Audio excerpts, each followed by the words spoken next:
성경 창세기 35장 1절에서 3절 찾습니다. 하나님이 야곱에게 이르시되 일어나 베델로 올라가서 거기 거주하며 내가 내 형 에서의 낯을 피하여 도망하던 때에 네게 나타났던 하나님께 거기서 제단을 쌓으라 하신지라.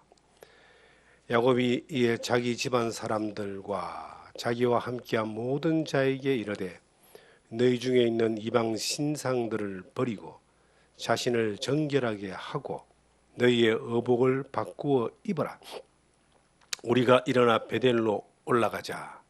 내가 환난 날에 내게 응답하시며 내가 가는 길에서 나와 함께 하신 하나님께 내가 거기서 제단을 쌓으리라 하노라 하매. 아멘. 거기서 제단을 쌓으라는 제목으로 창세기 35장 1절에서 3절의 말씀을 통해서 오늘 우리에게 주시는 하나님의 은혜를 함께 나누겠습니다. 이 본문의 말씀은 우리가 너무나 잘 아는 야곱의 삶의 여정 가운데 가장 중요한 터닝 포인트가 되는 그러한 한 사건을 기록하고 있습니다. 야곱이 어떤 사람입니까? 이삭의 아들로 태어나는데 쌍둥이로 태어나죠. 그 형 에서와 야곱이 태어나는데 야곱이 둘째로 태어납니다. 야곱은 그 아버지 이삭의 집에서 어머니에게 양육을 받으면서 하나님에 대하여 배웠습니다.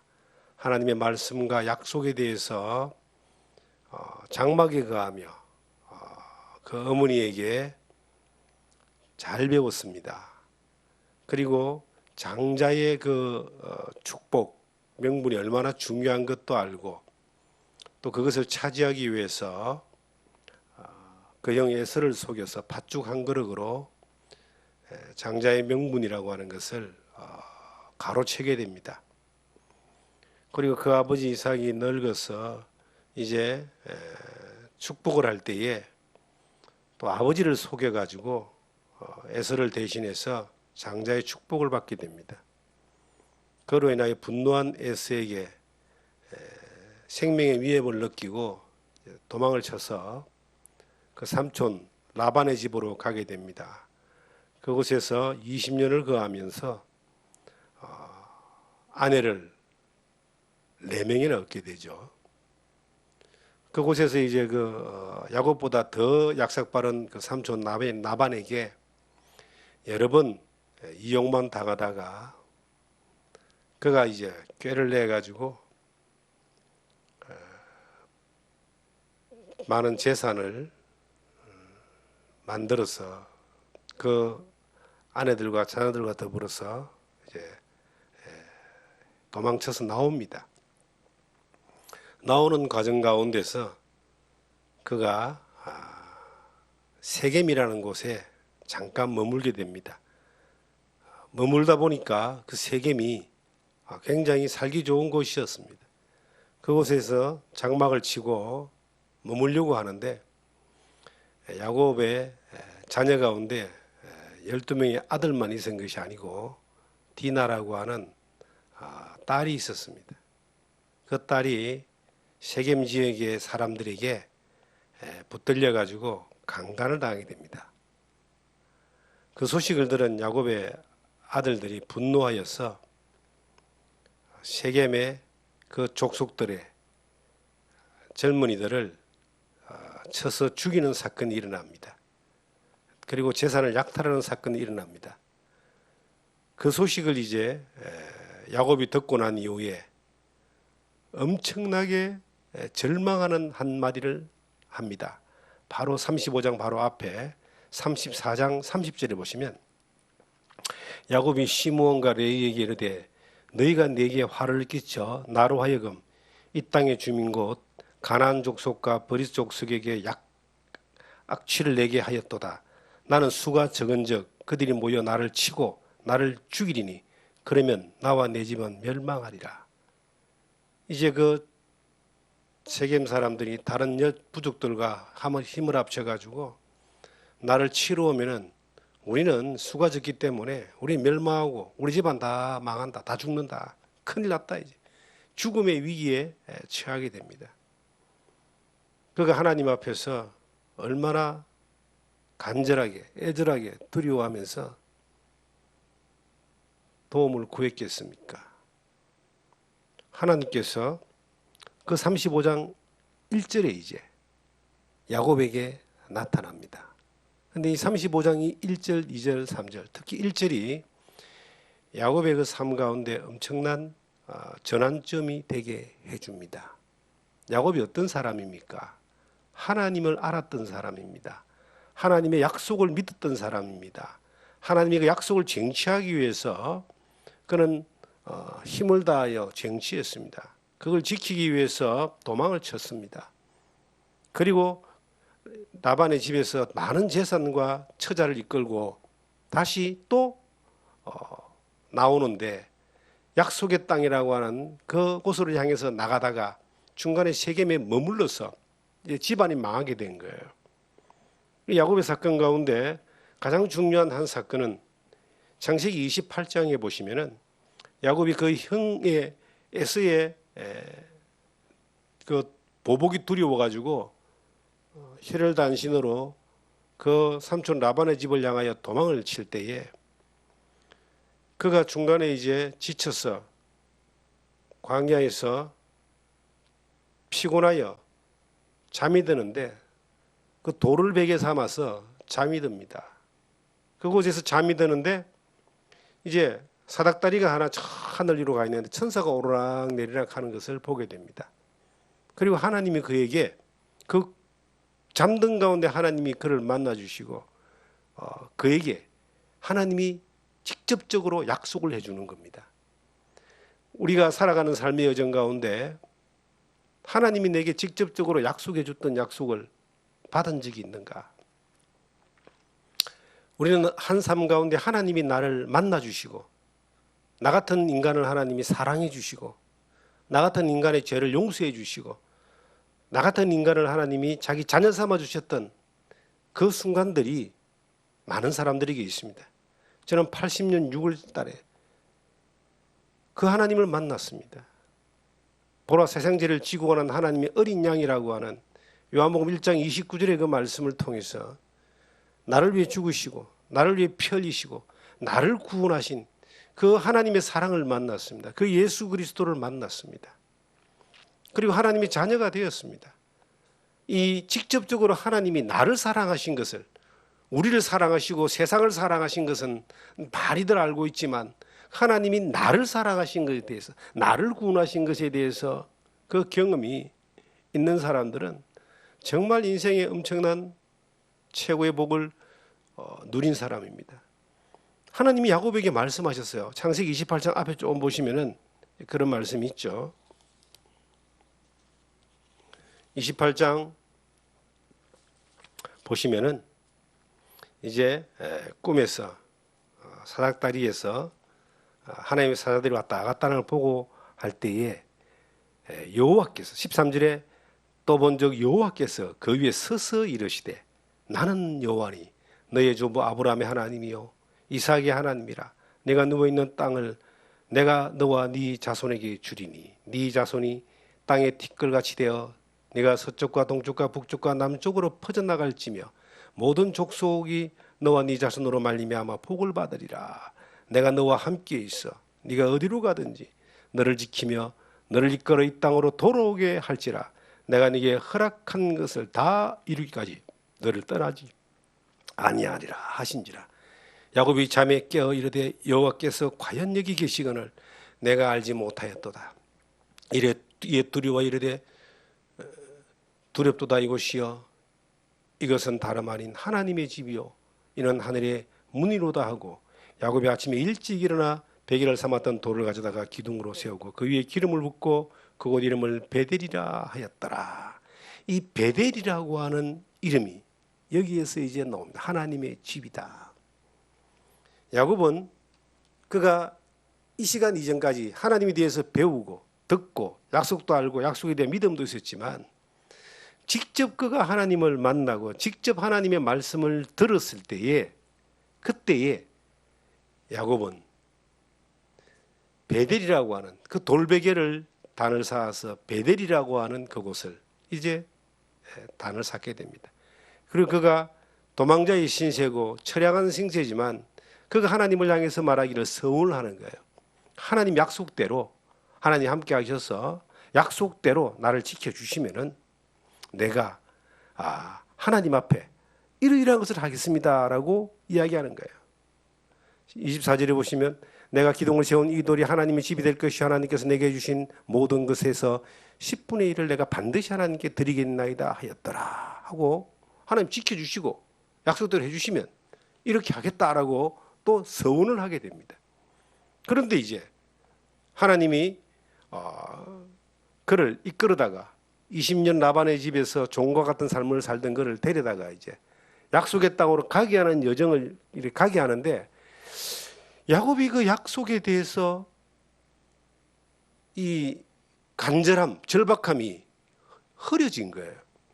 왜 흐려졌냐면은 그가 혈혈단신 도망자의 신세에서 목숨을 위협을 당할 때는 절박했는데 이제는 그가 재산도 많이 가지게 되고 처자식도 엄청나잖아요. 처가 4명입니다. 아들이 12명입니다.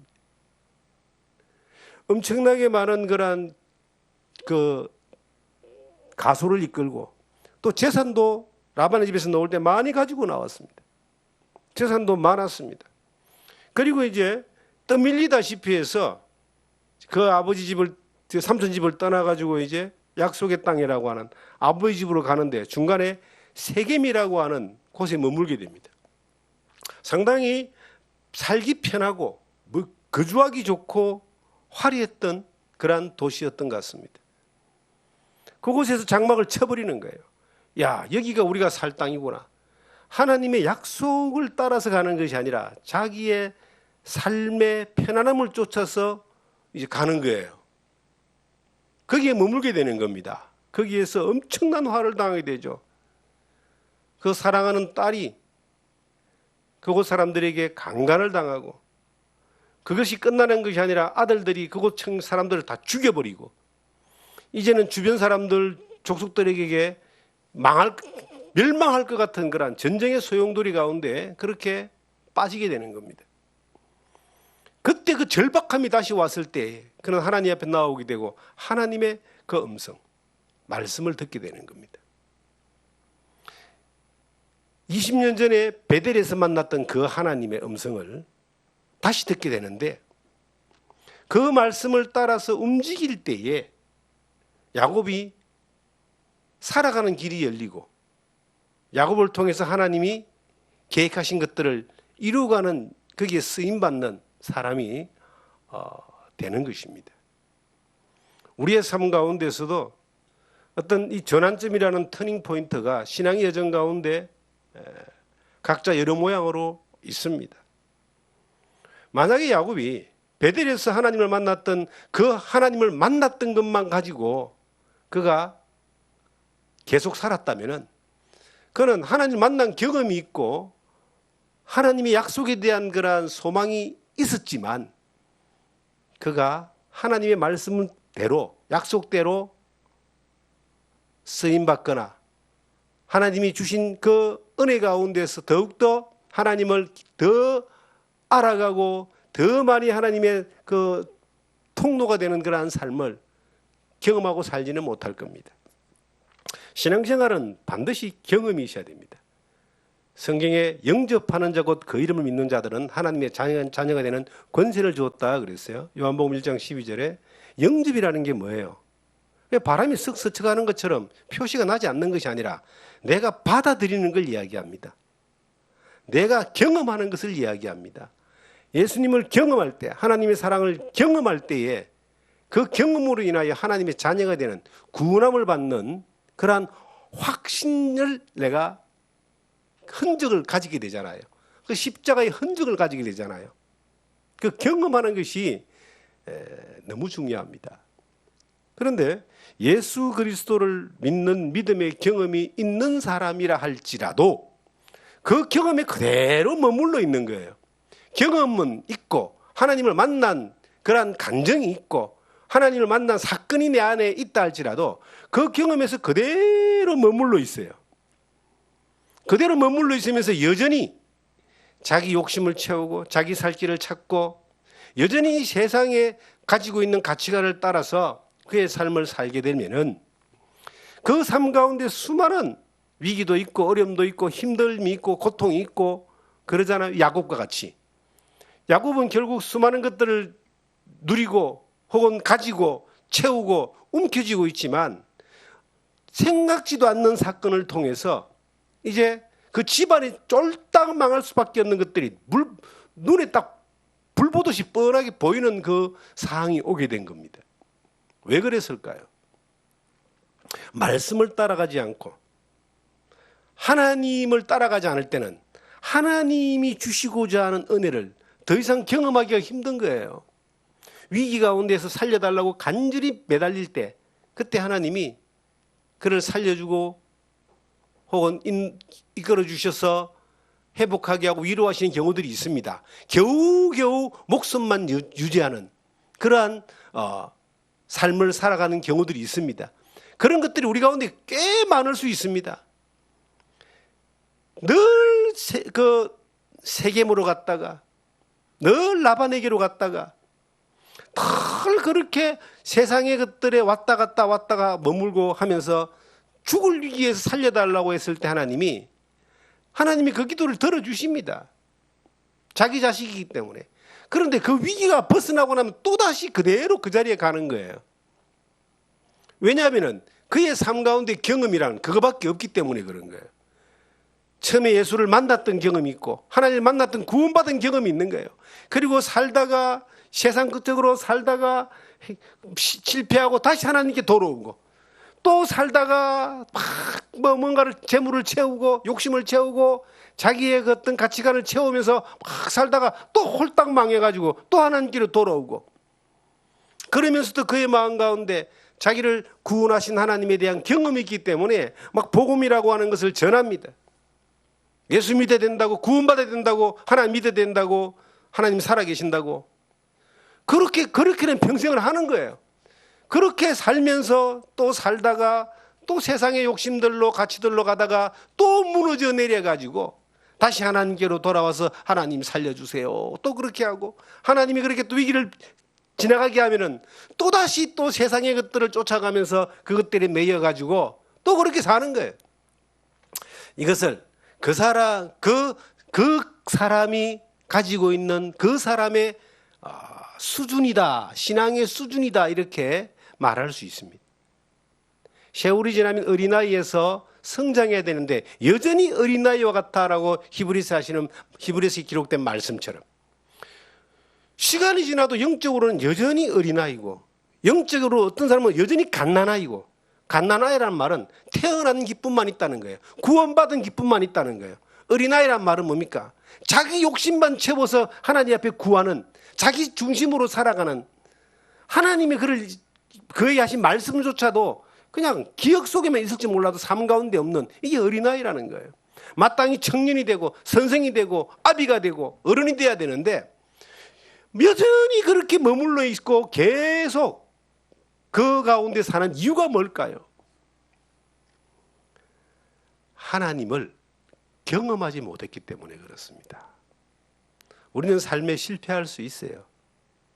야곱처럼 자기 욕심을 쫓아가서 자기 머리로 살 수 있습니다. 그리고 하나님의 은혜를 주셔가지고 그래도 그가 야곱처럼 많은 재산과 재물과 처자를 이끌 수 있는 것들을 가질 수도 있습니다. 그런데 그게 하나님 볼 때는 그의 삶 가운데 계획하시는 하나님의 약속을 이루는 것을 볼 때는 아무 쓸모없는 거예요. 도리어 그것이 버려지고 도리어 다 날아가는 그 자리에 위기를 느꼈을 때에 하나님께 다시 나아오게 되는 겁니다. 이 야곱처럼. 세겜에서 그는 이제 죽게 되었구나. 우리 집안 망했구나. 다 죽는다. 그럴 때에 하나님이 야곱에게 이제 다시 만나 주시는 거예요. 야곱이 이 삶 가운데 여러 번의 이 터닝 포인트가 있습니다. 첫 번째, 그가 베델에서 하나님을 만났던 그 순간이 그의 일생의 가장 큰 사건이었죠. 하나님이 약속을 받았잖아요.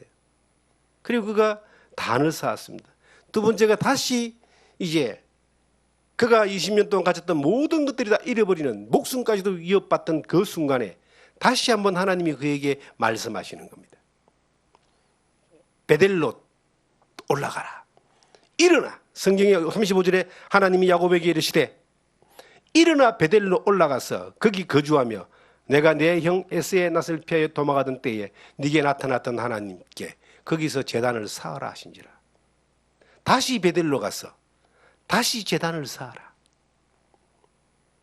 그 하나님의 말씀을 듣고 그 다음 절에 보시면 야곱은 바로 행동합니다. 왜냐? 이것밖에는 살 수 있는 길이 없기 때문에. 2절에 보시면 야곱이 이에 자기 집안 사람과 자기와 함께 모든 자에게 이르되 너희 중에 있는 이방 신상들을 버리고 자신을 정결하게 하고 너희들의 의복을 바꾸어 입어라. 우리가 일어나 베델로 올라가자. 그 집안 모든 사람들에게 이제 자기 모든 집안 사람들이 멸망하고 죽을 수밖에 없는 위기에서 살 길은 이거밖에 없다라고 그가 받아들이게 되고 절박함 가운데 하나님의 말씀을 따르게 됩니다. 다시 베델로 올라가게 되는데 그냥 가서는 안 된다. 우상을 다 버려라. 자신을 정결하게 해라. 의복을 바꾸어 입어라. 야곱은요, 그의 아내들이 우상을 가지고 있었어요. 그리고 귀에 몸에 차고 있던 이 장신구들도 거의 자기를 지켜주는 요즘 많은 부적 같은 그런 우상에 속한 것들이었습니다. 그리고 옷도 하나님 믿는 사람의 옷이 아니라 세상의 어떤 자기의 위치와 자기의 사치와 향락을 나타내는, 지위를 나타내는 그러한 옷이었습니다. 이거 다 세겜에 상수리 나온 밑에 다 갖다가 묻어버립니다. 그리고 베델로 뒤에 보면 올라갑니다. 삶의 가치관이 바뀌는 거죠. 우리의 인생의 삶의 가치관이 바뀌어지는 한 터닝 포인트가 있습니다. 예수 믿고 구원받았지만 구원받은 것만 다 붙들고 있고 구원만 자랑하고 내가 하나님 앞에 자녀된 것만 자랑하면서 평생을 사는 사람들도 있습니다. 그런데 그 사람들의 삶을 가만히 보면 변화가 없어요. 성숙하지가 않습니다. 겨우 갓난아이 아니면 어린아이, 철도 없고 아무것도 모르는 어린아이 같이 그렇게 살고 있습니다. 왜 그럴까요? 그 입에서 나오는 하나님의 말씀과 복음에 대해서는 정확하다고 할 수 있습니다. 왜? 경험한 거니까. 자기 수준이니까 이것이. 그건 너무나 소중한 거예요. 그런데 애가 태어나는 것이 목적이지만 태어난 사람은 또 태어나는 게 목적이 아니라 태어난 사람은 건강하게 자라는 게 목적입니다. 자라서 그 사람에게 계획된 하나님의 계획을 그를 통해서 이루어 나가는 게 목적인데 늘 태어난 자리에만 머물러 있는 거예요. 태어난 것만 이야기하고 있는 거예요. 태어난 기쁨만 확인하는 거예요. 태어난 것만 그냥 소중히 여기는 겁니다. 그 다음에 살아가는 삶은 야곱의 20년 동안 그 삼촌 집에 살았던 것과 그리고 세겜에 머물러 있는 그러한 삶을 사는 거예요. 믿음은 경험했지만 경험케 하신 그 하나님의 약속이 그 가운데 이루어지지 않는, 여전히 세상의 가치관 가운데 세상의 것들을 더욱더 가지고 누리고 살면서 자기가 경험한 게 하나 있기 때문에 경험한 그것만 자꾸 이야기하고 사는 거예요. 그것도 안 하고 사는 사람보다 그거라도 이야기하고 하는 사람이 어쩌다가 하나님이 말씀을, 복음을 전하는 통로로 이렇게 사용할 수 있어요. 하나님은요, 말 못하는 나귀도 쓰시고 나귀 뼈다귀도 쓰시고 말입니다. 발락이라는 사람도 쓰시고 발람도 쓰시고, 하나님은 쓰셔야 될 부분에 우리가 그 사람 한 번 한 번 이렇게 쓸 수 있어요. 그런데 지속적으로 사용하지 못하는 거죠. 왜 그러냐? 믿음의 가치관 가운데 쓸 수 있는 올바른 통로가 안 되기 때문에 어쩌다가 쓰임 받는 거예요. 그런데 삶의 모습은 여전히 갓난아이와 여전히 어린아이예요. 그것을 저는 이해를 하는 겁니다. 그 사람의 수준이구나. 경험한 게 그거밖에 없기 때문이구나. 신앙생활을 해나가는 가운데 어떤 사람들은 이제 자기가 경험한 가운데서 야, 내가 하나님께 영광 돌리기 위해서 하나님 나를 부르신 이유가 저기 고아들을 이렇게 먹이고 입히고 가르쳐서 이 세상에 정상적인 사람으로 보내는 것을 그것이 하나님 나에게 주신 거구나 해서 고아원을 해가지고 아이들을 가르치고 복음을 전하는 그런 사람들이 있습니다. 평생 헌신하는 사람들이 우리나라에도 여럿 있습니다. 그분은 그가 하나님에게 주신 하나님을 경험한 사명인 거예요. 예수 믿고 난 뒤에 하나님이 그에게 주신 사명이고 그것이 자기에게 경험되어진 것이기 때문에 평생을 그렇게 사는 사람이 있습니다. 어떤 사람은 이제 땅끝까지 이르러서 복음을 전하기 위해 내가 선교사로 하나님 나를 부르셨다. 그래서 선교적 사명을 가지고 평생을 외국에 나가서 어려운 곳에서 그렇게 선교적 사명을 다하는 그런 사람이 있습니다. 그 사람들의 경험은요, 선교를 통해서 하나님을 경험한 것들은 막 이렇게 이야기하고 또 들을 때 감동이 오고 그래요. 그게 그 사람이 가지고 있는 영적인 수준이죠. 여러 모양들이 있는 거예요. 여러 모양들이 있는데 저는 이 성경을 통해서 이해되어지고 공감되어지고 깨달아지는 것이 뭐냐면은 이 신앙이라는 것은 한 번 경험하고 이게 머물러 있는 것이 아니고 계속 그리스도를 알아가고 하나님을 알아가면서 그 주님으로부터 오는 것들을 계속 공급받으며 계속 경험해 가는 거예요. 계속 쉬지 않고 끊임없이. 주님은 우리에게 그렇게 원하시는 거예요. 하나님을 좀 알아라. 이스라엘 백성들도 하나님을 아는 것에 대하여 어느 날 이것이 중단되어졌을 때에 이스라엘 멸망이 왔어요. 그것은 그들이 율법을 모르고 성경을 몰라서가 아니라 율법도 알고 성경도 알고 말씀도 알았지만 지금 하나님이 그들과 함께 하시면서 지금 하나님이 그들에게 말씀하시고 지금 하나님이 그들을 이끌어 가시며 지금 하나님 약속하신 것들에 대하여 관심이 없기 때문에 하나님에 대한 그 종교적인 그러한 율법적인 그러한 행사들은 수없이 많았지만 그 하나님이 직접 말씀하시고 원하시는 것은 몰랐다는 거예요. 관심이 없었다는 거예요. 제사를 드렸지만 그것은 형식적인 것이고 그것은 그 눈먼 것들, 상처난 것들을 드리는 하나님이 정말 중심을 볼 때 기뻐하지 아니하는 것들로 형식적인 것들만 드리는 이것들이 하나님이 볼 때는 이건 마귀적인 것입니다. 이건. 세속적이고 마귀적이고 악한 거예요.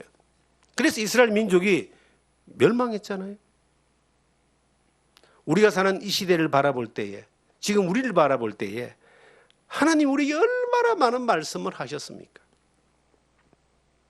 그런데 그 말씀이 내가 경험한 수준을 넘어가지 못한다는 겁니다. 그 말씀이 어떤 사람은 내가 예수 믿고 구원받고 야 복음을 전해야지 하는 그 부분에서 딱 머물러 있는데 야 놀라운 것은요 30년 전에 40년 전에 청년 때에 이렇게 만나서 함께 신앙의 여정을 살았던 분들을 가끔 소식을 듣기도 하고 어쩌다가 어떻게 이렇게 그리워서 만나는 경우들도 있고 그 통화하는 경우들이 있습니다. 얼마나 반갑고 좋습니까? 대화를 해봅니다. 그 30년 전의 추억 가운데 머물러 있고 여전히 30년 전의 삶으로 그렇게 무장되어 있습니다. 믿음이 안 변한다는 건 얼마나 좋습니까? 그런데 믿음은 변해야 됩니다. 태어난 아이가 안 변하면요, 그건 부모의 걱정거리고 고민거리고 정말 그 부모가 태어난 아이가 안 변하고 그대로 있으면요, 나중에는 환장합니다. 태어난 사람들은 자라가야 되고 변해가야 되는 거예요. 무엇이 우리가 영적으로 변화된 사람의 삶을 사는 거예요? 살게 합니까? 지속적으로 공급되어지는 하나님을 아는 것. 지속적으로 하나님이 말씀하시는 것들이 공급되어질 때 내가 그것을 열정적으로 사모하고 그것을 간절한 마음으로 내가 반응해서 그것을 향해서 나아갈 때에 이 사람은 그 수준이, 신앙의 수준이 변해져 가고 자라가고 성숙하고 하나님이 쓰이는 사람이 되는 거예요. 한번 내가 받은 바 된 어떤 사명이 어떤 사람은 이 기업을 해서 이것을 선한 영향력을 가지고 이것으로 성도들의 쓸 것을 공급하고 선교에 쓰겠다라고 그렇게 믿음이 온 사람들이 있습니다. 우리 주변에 선한 기업가들이 있잖아요. 작게나 크게나 그런 마음을 가지고 사는 분들이 주변에 있습니다. 그런데 그것이 그렇게 마음 먹었고 그렇게 하겠다고 해서 시작했는데 왜 시간이 지나는 가운데서 세속적인 것들을 더 쫓아가고 타락할까요? 겉으로 모양은 내지만 안에 있는 것들은 보면은 중심이 이미 자기 중심으로 흘러갈까요? 그 이유는 하나입니다. 하나님이 말씀하시는 것을, 오늘 말씀하시는 것을 내가 못 듣기 때문에 그런 거예요. 기억 속에 있는 하나님, 문자 속에 있는 하나님, 또한 그 어떤 우리가 원리, 원칙, 교리 속에 있는 그 하나님, 그 하나님에 대하여 모르는 것이 아니고 그 하나님을 내가 무시하는 것은 아닌데 오늘 내게 말씀하시는 그 하나님의 말씀을 내가 듣지 않기 때문에 그 어느 날 그것이 중단되어 버렸기 때문에 그 수준에 그대로 머물러 있는 거예요. 여전히 그 일을 하면서 선교를 위해서 또 영혼을 살리기 위해서 뭔가를 한다고 그렇게 흉내는 내고 있고 보여지는 것들은 있다 할지라도 이미 중심은 떠나버린 자기 중심, 자기 것, 자기의 욕심을 채우는 세겜에 머물러 있는 야곱과 같은 그러한 모습으로 사는 거예요. 그 사람들은 언제쯤 이것이 다시 회복되어 나올까요? 대부분 사람들은요, 죽을 만큼 망해야지만이 하나님의 말씀을 다시 듣게 되더라고. 이 야곱처럼. 그러한 절박함이 없으면요, 하나님 앞에 다시 나오기가 힘든 거예요. 그 수준에서 그대로 계속 머물면서 옛날을 자랑하고 자기가 한 일을 자랑하고 자기가 살았던 것들을 자랑하면서 그 추억에 갇혀서 과거에 갇혀서 그냥 머물러 있는 거예요. 그런데 신앙생활은 이렇게 보면은요, 이 야곱과 같이 하나님의 음성을 들었습니다. 즉각 반응을 할 때에 그 다음에 역사가 나타나는 겁니다. 그는 야곱은요, 절박한 가운데 다시 일어났어. 다시 베델로 올라갔어. 그곳에서 단을 쌓아라라고 했을 때에 그는 바로 자기 속한 모든 가족들에게, 모든 식솔들에게 우상을 버리고 어복을 깨끗하게 하고 그리고 베델로 올라가자. 그리고 그 모든 우상과 어복들은요, 그 세겜의 상수리 나무 밑에 다 묻어버리고 가는 사건이 그 뒷절에 보면 나옵니다. 우리가 일어나 베델로 올라가자. 거기에서 제단을 쌓아라 하였으니까 하셨다면서 가는 거예요. 여러분과 제가 일어나 가라고 하시는 말씀을 들을 때 일어나 갈 수 있는 사람이 되면요, 이 사람은요, 그날 그 순간 하나님이 그와 함께 하시는 삶을 경험하게 되는 거예요. 터닝 포인트가 되는 겁니다. 그리고 계속 하나님이 말씀하셔요. 그때부터는 계속 만나주시고 말씀하시는 겁니다. 제단을 쌓는다는 게 뭘까요? 제단. 구약시대는 성막시대 이전에는 제단을 쌓았고, 성막시대는 성막에서 하나님을 만났고요, 성전시대는 성전에서 하나님을 만났고, 예수 그리스도의 시대는 예수 그리스도를 통해서 우리가 하나님을 만났습니다. 그런데 제단이란 말은 하나님을 만나는 거예요. 하나님을 경배하는 겁니다. 하나님을 예배하는 겁니다. 하나님을 예배하고 하나님을 만나고 하나님을 경배하는데 가장 중요한 게 뭐냐면 하나님이 거기 계셔야 되는 거예요. 하나님이 안 계신 자리에, 하나님이 만나 주겠다고 약속하지 않은 자리에다가 제단을 쌓는 건 우상 숭배가 되는 거죠. 하나님의 임재가 있는 그곳, 하나님을 만나는 그곳, 우리가 예루살렘에서도 말고 저 사마리아에서도 말고 신령과 진정으로 예배하라고 그 요한복음 4장에 예수님이 그 사마리아 여인에게 말씀하셨는데, 우리는 그 예루살렘도 아니고 사마리아도 아니고 어디도 아닌 예수 그리스도를 통해서 하나님을 만나는 사람들이에요. 하나님을 한 번 만난 걸로 내가 모든 게 다 이루어진 게 아니에요. 하나님을 얼마나 자주 만나느냐가 그 사람의 신앙의 수준이라니까요. 얼마나 그가 하나님을 만남으로 인하여 경험되어진 것들이 많으냐가 그 사람의 신앙의 수준입니다. 예수 믿고 구원받는 그 만남으로 그것에 머물러 있는 사람은 그 사람의 수준이에요. 여전히 갓난아이, 입만 너무나 살아가지고 조잘거리고 많은 이야기를 해내지만 쓸말이 별로 없는 어린아이와 같이, 어린아이가 어린아이일 때 귀엽긴 하지만은 마땅히 선생이 되고 어른이 되어야 될 그 사람이 여전히 어린아이의 말을 하고 어린아이 짓 하면요, 이것은 뭔가 문제가 엄청나게 많은 사람이 되는 겁니다. 하나님을 만난다라고 하는 것은요, 우리의 삶 가운데서 우리의 삶의 성숙도와 우리의 믿음의 수준을 이렇게 가늠하게 하는 겁니다. 그래서 날마다 하나님을 만나는 거예요. 날마다. 그리고 그 하나님으로 인하여 반응하는 겁니다. 우리는 연약하고 약하고 욕심 많고 내 중심으로 살기를 원하는 그런 본능적인 것들을 가지고 있어요. 그런데 이 본능적인 것들에 이끌려가지 아니하고 하나님의 말씀을 따라 하나님의 뜻을 따라 이끌려가게 하는 힘이 뭐냐니까 하나님을 만나는 거예요. 그게 계속 지속될수록 그 사람은 하나님의 쓰임받는 통로가 되고 사람이 되는 겁니다. 우리가 뭔가 놀라운 일을 해서 하나님 일하시는 게 아니에요. 하나님이 친히 일하셔서 우리를 그저 쓰실 따름입니다. 우리를 그저 그 말씀을 따라서 가다 보면은 하나님 일하심을 보게 되는 거예요. 저는 굉장히 그 삶 가운데서 하나님을 기대합니다. 왜냐하면 뭔가 하겠다라고 하는 계획이 없기 때문에 하나님을 기대할 수 있습니다. 뭔가 할 수 있다라고 하는 자만심, 자부심이 없기 때문에 하나님을 기대할 수 있습니다. 그저 준비된 사람으로 살자. 하나님은 거룩하신 분이니까 하나님을 만나는 사람은 거룩해지는 거예요.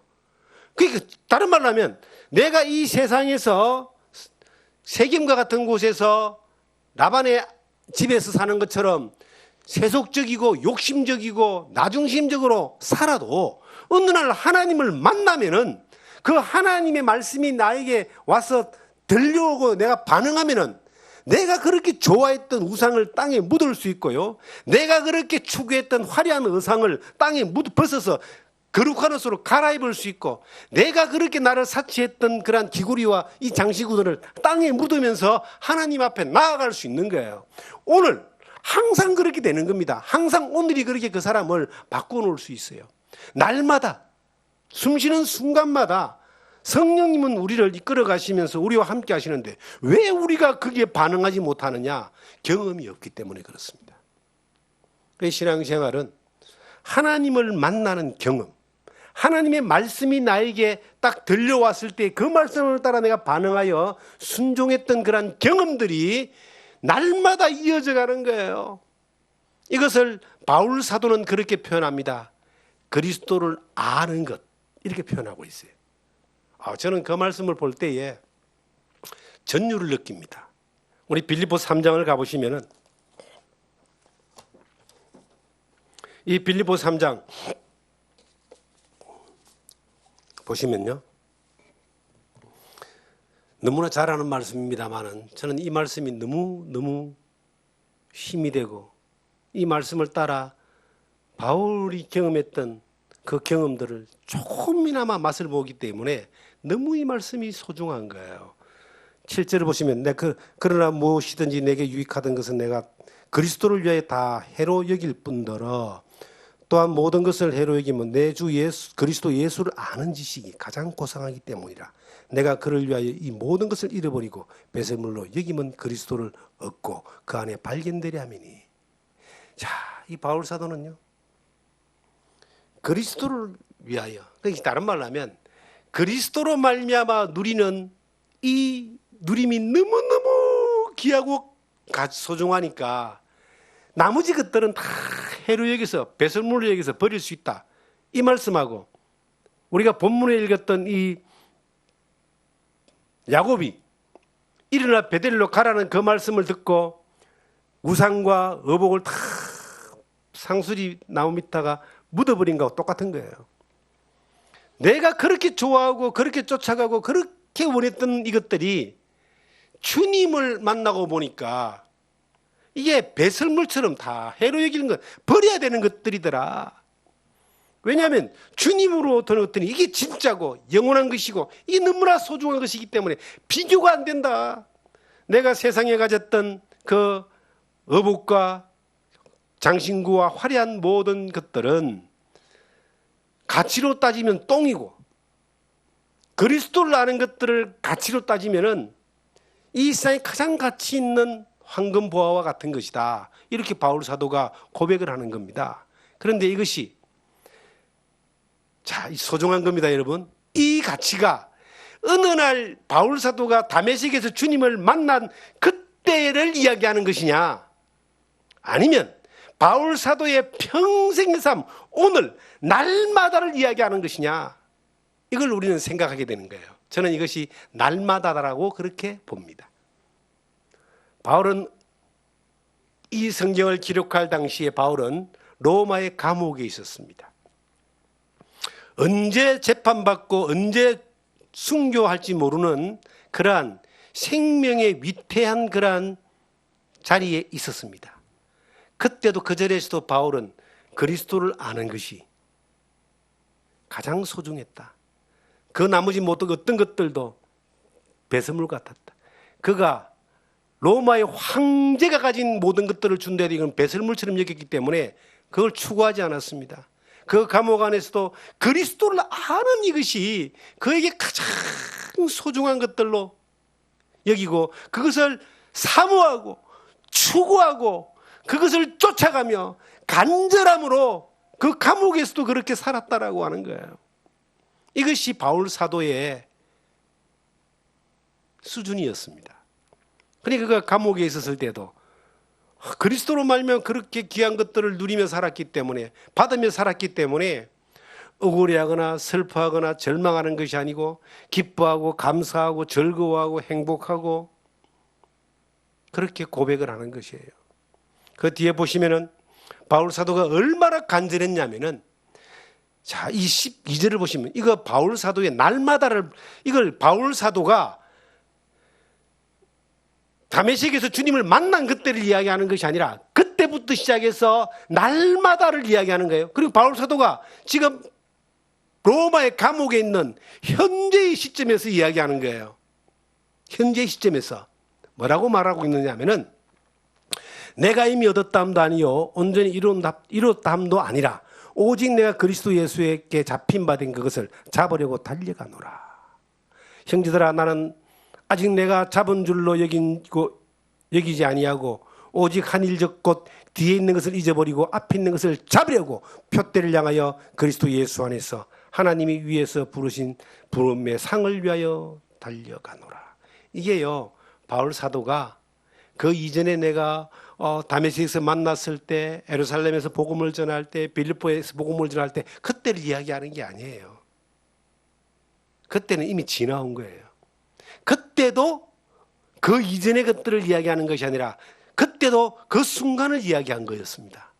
바울 사도가 이 말씀을 쓴 것은요, 고백한 것은 로마 감옥에 있는 그때입니다. 아무것도 할 수 없는 죄수로서 있는 그때입니다. 언제 육체의 생명이 끝날지 모르는 그때를 이야기하는 거예요. 그때 말하기를 지나온 것을 다 잊어버리고 표대를 향해서 간다. 내가 그리스도께 잡힌 바 된 것을 잡으려고 얼마나 간절합니까? 얼마나 절박합니까? 이 간절하고 절박한 심령이 바울이 감옥에 있는 그 순간 그때의 심정이 고백이었던 거예요.